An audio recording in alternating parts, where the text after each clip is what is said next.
Everybody knows Andrew's company didn't make it. Everybody has a theory. Bad timing, bad market, bad luck. The story Andrew tells himself is the one where the market killed him. The one he doesn't know about is the one where I did. Andrew and I met in business school in 2014. We were close. We were the kind of close that survives jobs and relationships and graduate school finishing on different coasts. I was the godfather of his son. He was the godfather of mine.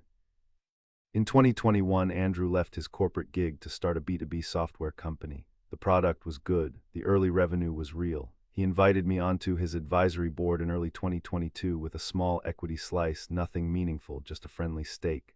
I had access to the cap table. I had access to the board materials. I was in his Slack. He did not screen me from anything.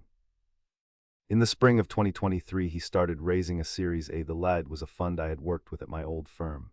I knew the partner. The term sheet was, when Andrew sent it to me in draft, generous, a $50 million pre-money for a company doing $6 million in ARR, which was a bet on growth more than current fundamentals. I told him I thought he had room to push. He pushed. They repapered at 58. He sent me the new version on a Wednesday in May. That same Wednesday, I had a call scheduled with the principal at a competing fund, call them Fund B, about a different deal entirely. I had known the principal for years. We did not start the call talking about Andrew. We ended the call talking about Andrew.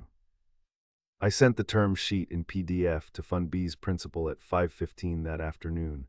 I did it from a personal email. I added one line in the email, thought this might be of interest, happy to chat live.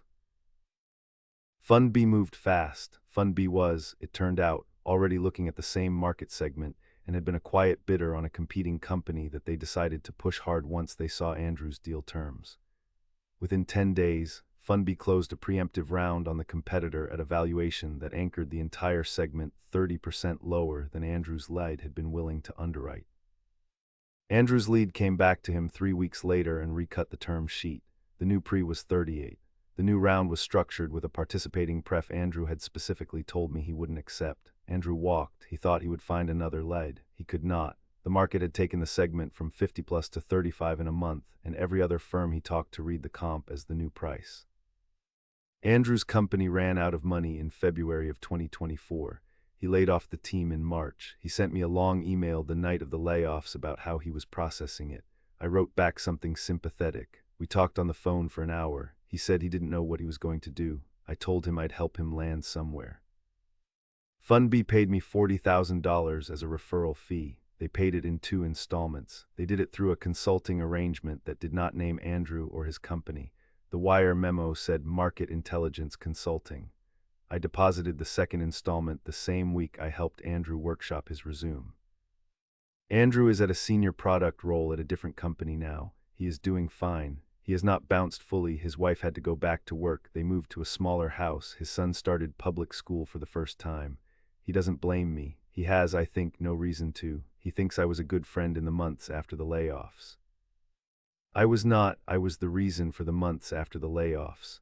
I was $40,000 richer because of what I cost him, and I have not made a single move to give it back, and I do not believe I am going to.